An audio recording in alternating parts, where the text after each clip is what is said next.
So here we are in a field of Ascophyllum nodosum. This is an algae that we find in wave protected areas.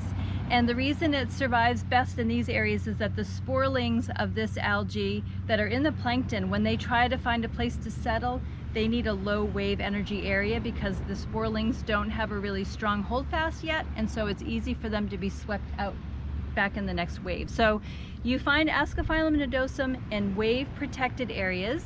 It's not food for anybody, but it provides canopy and protection for a lot of creatures. And if we look at some strands of Ascophyllum, they're floating in the tide pools right now, and this is just fun. They have air bladders, and these air bladders, when the tide comes in, will help the algae float up in the water column.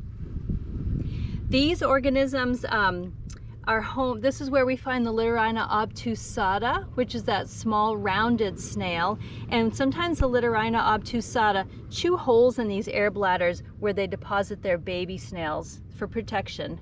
So this algae, although it doesn't provide food, it provides protection and home for a lot of creatures. And you can see in this field of Ascophyllum, there are a lot of creatures that are taking refuge in the shade and moist area underneath the Ascophyllum on the rocks. Nice image of that. It's pretty thick here.